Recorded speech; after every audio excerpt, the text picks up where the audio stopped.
Hi, this is Rabbi Andy Koren, and I'm here in Greensboro, North Carolina with Temple Emmanuel, and today is the 7th day of Elul.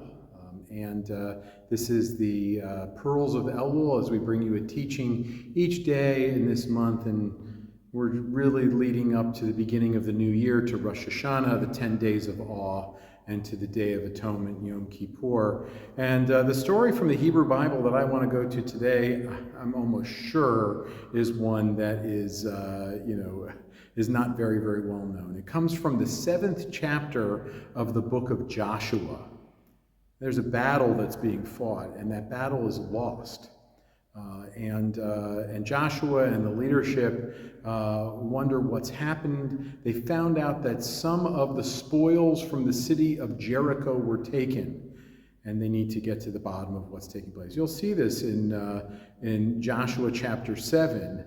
They wind up hearing from one of the fighters whose name is Achan. I'll spell that for you in English, Achan. In Hebrew, it's spelled Ayin Kaf Nun. I'm actually saying those letters because those letters will feature a little bit just in a moment. But what happens is that they find out that it was Achan who took these things, and sure enough, due to his actions, the battle was lost.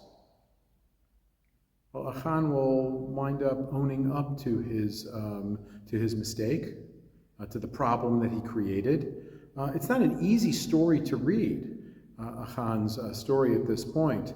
And our tradition says that right before he dies, because he will die there, he winds up saying he's sorry. We think about that because there are stories that we know of people who live their whole life holding on to something only in those last moments to find the words to say, I'm sorry for what I did.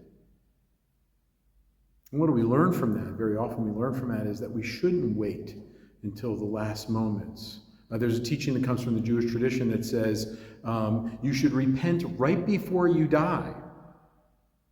And then the question comes back, well, how do we know when we die? And the answer that's given to that is that's the reason why you should repent. You should say you're sorry. You should do tshuva at the earliest possible opportunity. I just want to let that sit for a moment. I said I'd come back to his name, Achan. There are 3 words in the Aleinu prayer, not towards the beginning, the one that we sing, but towards the end of it, which may be more familiar to those who go to summer camps that sing the full Aleinu. Al Kain Nikaveh, and it goes on after that. And those words begin with the same letters of Achan's name. And there are those who say that it's actually in recognition of his end of life apology that he winds up making, that those words appear in that very special prayer, a prayer which talks about, we therefore hope, O God, that we'll see a day of peace for all humanity. I think that's a very powerful story. What is it that if we could say we're sorry for it now and not wait until some far-off time that we would go ahead and do? Maybe you want to share it in the comment section. Maybe you want to share it at another time.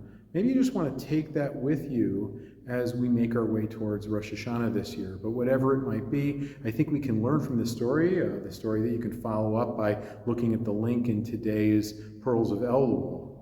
But hopefully it'll be something that spurs us on to the deep work that we all need to do at a time like this. Take care. We'll see you again tomorrow.